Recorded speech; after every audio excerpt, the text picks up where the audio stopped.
It's our first official, scheduled, live intuitive guidance. I'm early. I think by like a minute, maybe. Yeah, a minute.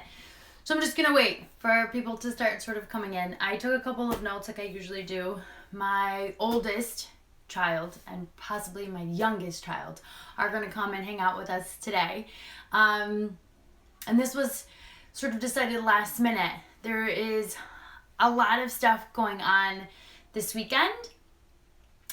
We had a full moon eclipse in Cancer, and we also have a Saturn conjunction with Pluto. Now, a lot of you guys are here not because you want to know astrological signs, but you want to know what's going on and why I'm having a life intuitive guidance. So let's think back to Friday. And let's think back to Friday real quick about how you were feeling throughout the day.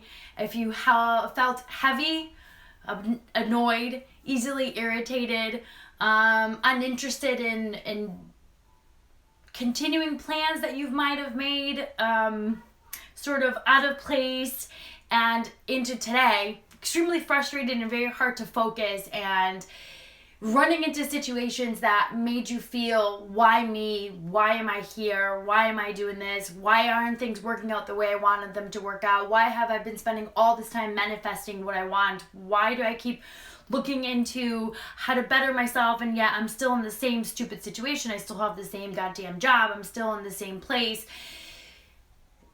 The frustration was even heavier over this weekend. It was heavier on Friday night. It was heavier on Saturday, and it was really heavy into today. This sort of muck feeling in your chest and this very frustrated thought process and all these thoughts that are running through your head. So Cancer, anybody who's a Cancer out there, or your moon sign is on Cancer. Cancers are very emotional. They are very straightforward. They are very dark sometimes. They can spend a lot of time closed off, but once they're comfortable and in a healthy place, they open up and are very caring and very loving and very welcoming. And I wrote notes because there's so much to talk about. So the Saturn conjuncts and Pluto also sort of bring up this like muck, this like shit that we've been sort of suppressing for a long time. And you've heard me talk about this multiple times on live feeds and multiple times on just regular feeds that I do. We have to be present. We can't continue to make excuses. So we've dated somebody and they fucked us over and we're completely heartbroken over it. Or we've been repeating the same patterns of meeting the same fucking people and settling for the same kind of jobs, and we're unhappy in it and we don't understand why. It's because we keep choosing the same shit over and over and over and over again. And if you continue choosing the same people and the same jobs and the same shit and making the same exact excuses, you're going to get exactly the same results. And in this weekend, while we were going through the full moon eclipse in Cancer, and while Pluto and Saturn are very present in our lives, we have actually realized that a lot of this bullshit that we still are holding on to, we need to let it go. Like, if you're having a conversation with somebody and they're a million miles away and you're connecting with them on so many different levels and they're present for you in this cyberspace idea of who they need to be, but they're not fulfilling the need that you have of actually having somebody like that super close to you, and you can't have a healthy conversation about saying, if this continues this way, we need to be more present and more connected together. And if they can't meet you to where you are and you feel this sort of pull and frustration, you need to disconnect from these people. If you're waking up in the morning on Monday, which is tomorrow, and you are fucking hating the fact that you have to get up to go to work, you have to readdress the way that you live. And a lot of people say to me, well, it's not that easy. Personally, I understand. I have 2 mouths to feed. I have a house that I have invested my time and my money in, because where else would I go live? And I know that you can't just switch a position just quickly overnight and start over again. What you can do, though, is, and what this full moon is asking, and what Saturn and Pluto are asking, is that you just need to show up, and you need to acknowledge your bullshit, and you need to acknowledge your unhappiness, and you need to acknowledge your pain. You need to acknowledge it. If somebody asks you on Monday morning, how are you doing, you feel like shit, you're not gonna lie to them anymore. You have to tell them, I don't want to be here. I'm unhappy. I have to readdress and reassess my current situation. I have to be present somewhere else. I have to fix my bullshit. And I tell this to my children all the time. And because we all go through it. My kids can wake up in the morning tomorrow and have a wonderful morning. They can have their favorite breakfast. They can go to the bus and sit next to their best friends and go to school and actually have a really successful day at school and have a very good few minutes with their teachers. And then something happens that triggers them. Something happens that makes them upset. Somebody comes up to them and offends them in some way. And their whole day can be completely ruined. If you're not centered and rooted in your own life and your own beliefs and your own love, a fucking branch hitting you in the head can ruin your whole entire day. Somebody yelling at you at a supermarket because you grabbed the last bag of lettuce could ruin your whole entire day. Somebody at a traffic light flipping you off because you took too long at a stop sign. Or my biggest thing is too, and it doesn't bother me anymore because I could give two shits. When you're driving on a busy day, I live in the Bristol area, and traffic here gets like really backed up. And there's a particular intersection, I'm not going to name streets, but on my way to work at 5:30 in the afternoon, everybody and their grandmother is sitting at that stop sign, and it's a 3-way stop sign. And you have to stop. And I stop, and I usually count to 3 Mississippis. I get cut off all the time. And I try to be a good citizen. I try to be a good driver. But there are days where you are just so tired and so bogged down and so frustrated that you might run through that stop sign. And the funny thing to me is when people get so pissed off at you for rolling through the stop sign, like they've never done that in their whole entire lives. What I'm getting at is, we tend to live majority of our lives in this perpetual anger. And anger is not an emotion.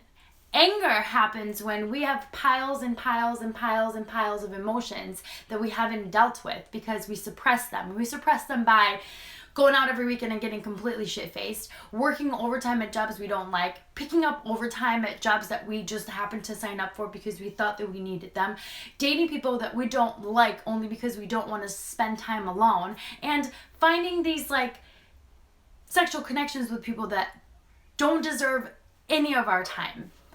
What I try to teach my children, and what my kids are going to talk about today, I think at least one of them will, is dealing with emotional hang-ups and going to find somebody to help them work through emotional hang-ups. I just actually started a YouTube channel, which I'm super excited about, and I'm going to be posting a lot of help videos or videos to sort of assist in trying to get through our everyday and trying to get through the healing that we need to do as individuals. And a lot of that comes from spending time journaling, meditating, and taking deep breaths basically is what meditation is about. Now, there's different techniques to meditation. I am not an expert by any means, but I do understand what the basis is, and we're going to be doing a lot of that together. I'm actually also going to be doing a live get together, a class on here that we are going to start talking about ways to heal. And I know to some of you that tune in here don't understand what self-love and self-healing means because it's this big, giant, broad title to it. It just means facing your bullshit. Facing your pain. If you came on a 2019, going into 2020, expecting that things were going to automatically change for you, that you're going to find the partner that you're going to spend the rest of your life with, that person that's been stringing you along forever was going to change their mind, that the job that you've hated forever was going to change, you're going to start loving it, that all of a sudden the car of your dreams are just going to pop up in your driveway because you've done some shadow work. That's not the way life works. The way life works is finding tools to heal and to get through our bullshit. My Friday night, I went and I did a couple of things for myself.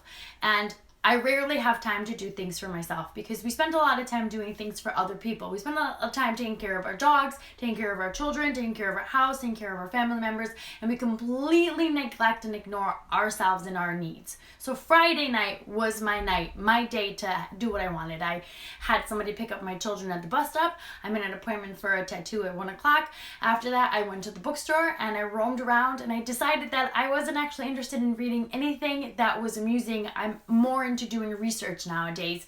Research on meditation, on self-love, on healing, on chakras, on yoga, on Reiki, on connecting to my universal path. And I felt guilty for not wanting to buy a chapter book, and I felt guilty for not being interested in nonfiction or biography or anything like that. And then I realized that the guilt that we feel for canceling plans and the guilt that we feel for not wanting to order the same food we always order, for wanting to try new restaurants, for wanting to not buy that fiction book is our egos telling us that we cannot change. Our ego is afraid of change. Our ego wants us to stay constant. It doesn't want us to evolve. It doesn't want us to move forward. It wants us to stay underneath our blankets and be safe in our blankets and not speak our truth and continue suffering in the way that we've always suffered, because if our ego has to change or evolve into a different way, then the ego loses control.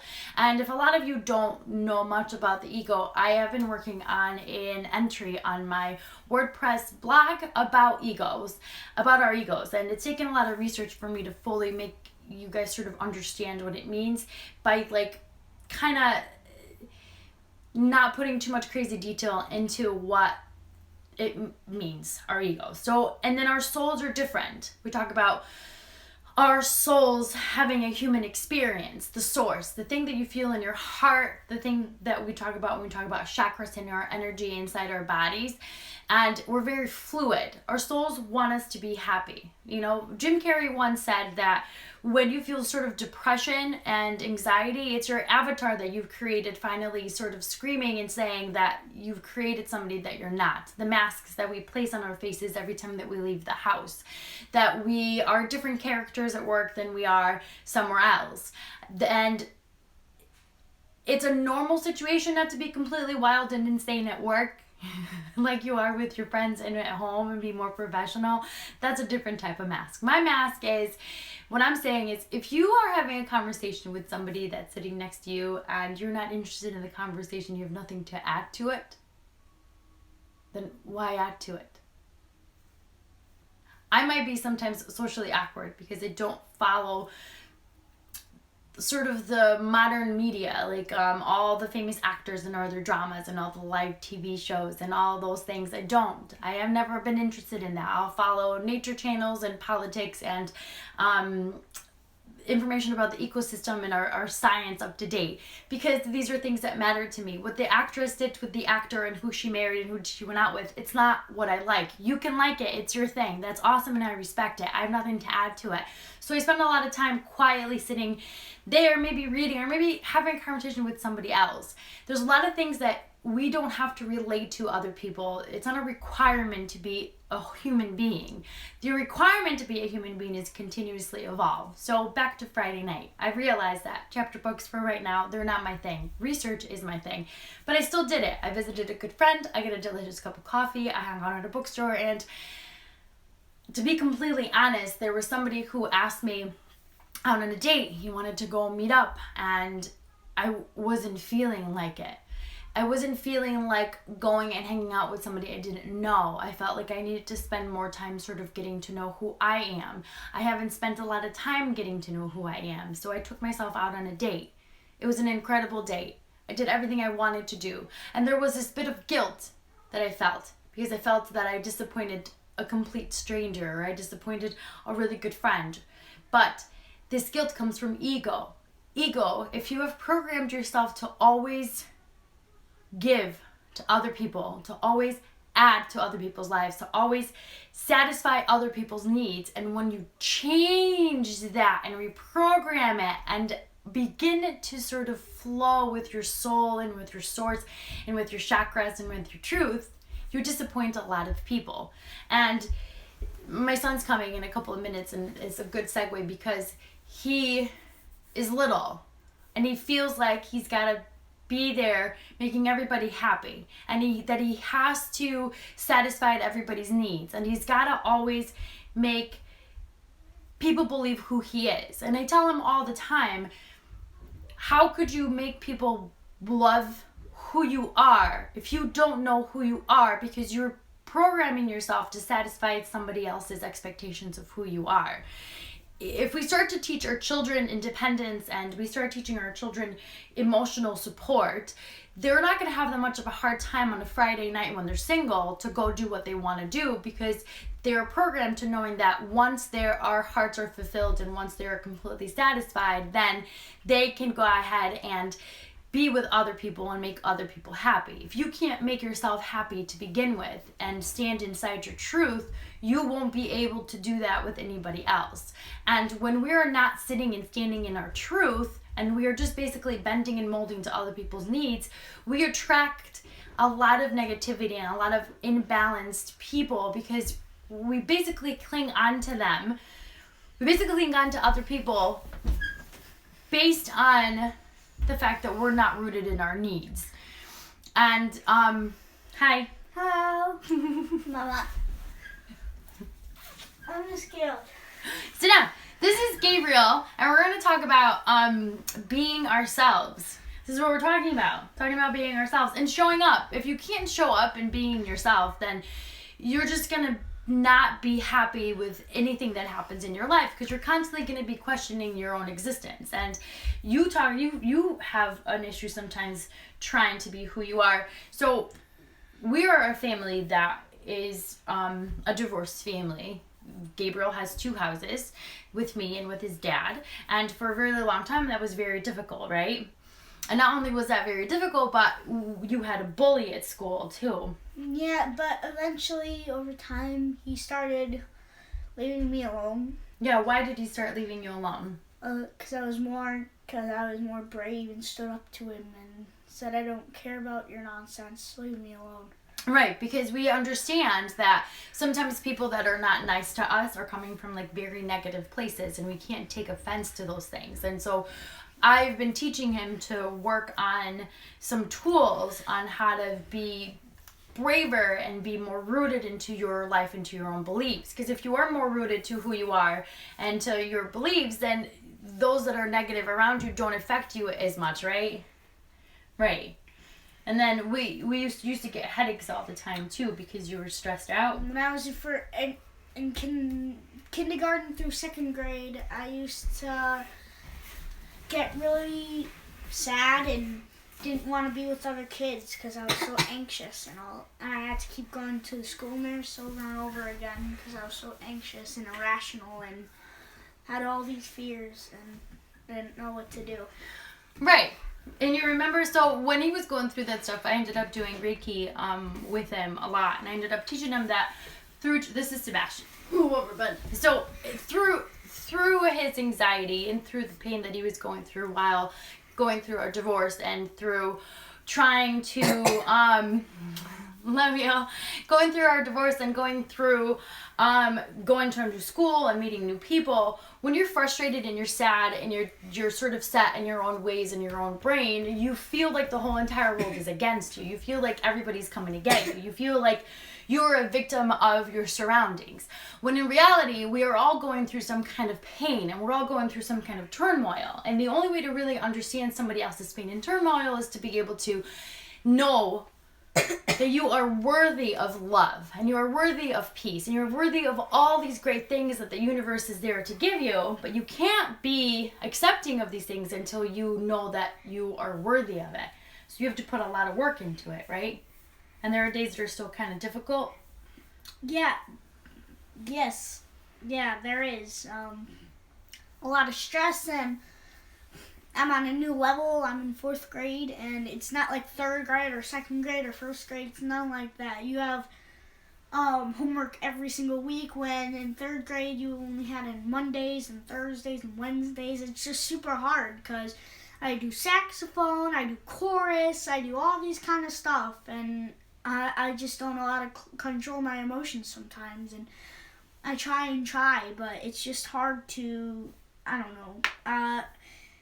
I know that middle school and 5th grade and all those grades higher, but I mean, I'm known to be sensitive, and I just can't control. Well, sensitive is not a good word. You're more of like an empath. You feel things much, much deeper. Sensitive, I wouldn't say sensitive. I would say that you feel things really deeply. Like mama feels things very deeply.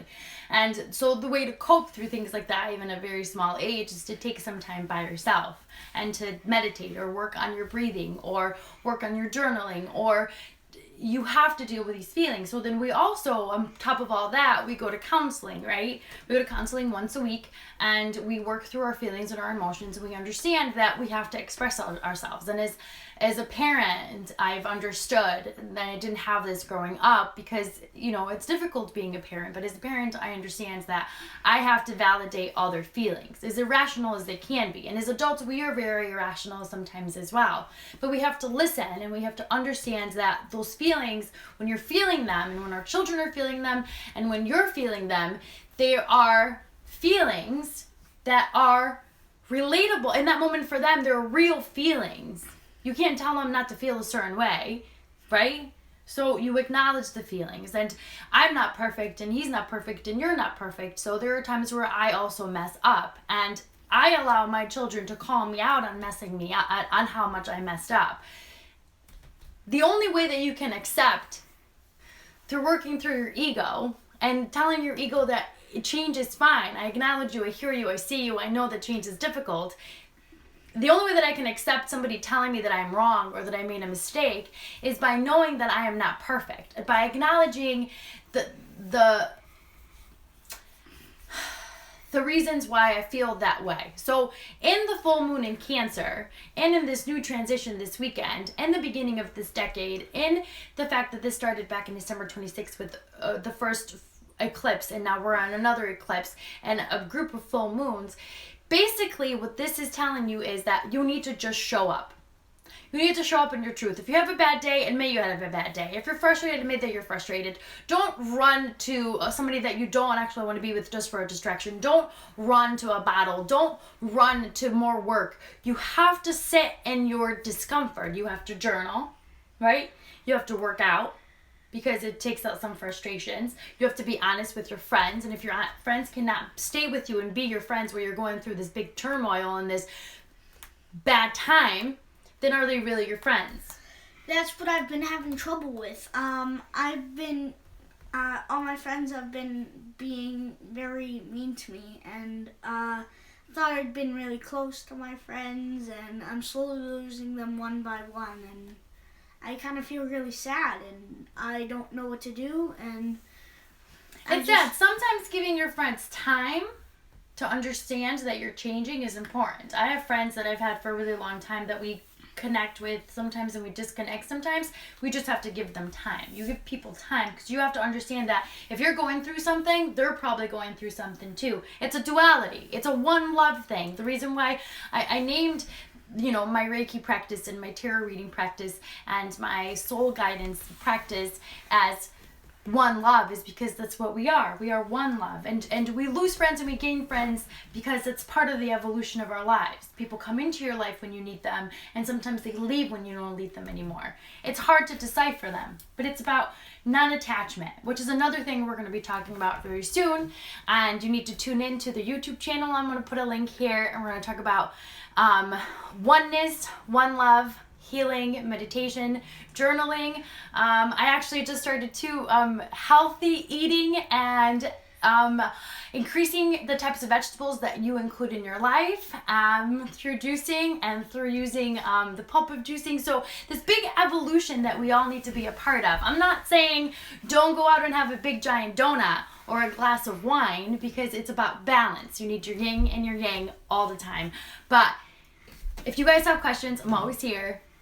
Send me your questions. Keep on going. Make sure that you show up. It's difficult to show up sometimes. Sometimes you just want to crawl in a ball, right? And just go to sleep and not get up. But that's ridiculous, because there are so many opportunities in this life. And the majority of the things that are yours, that bring you happiness, that are your rewards, are literally sitting either on your lap or next to you. Keep going, my friends. We love you guys so much. Thanks for tuning in. These are my little monkeys. Hopefully we could do this again another time. But again, YouTube, I'm so excited. They have one too. Love you guys. Bye. Thank you. Bye.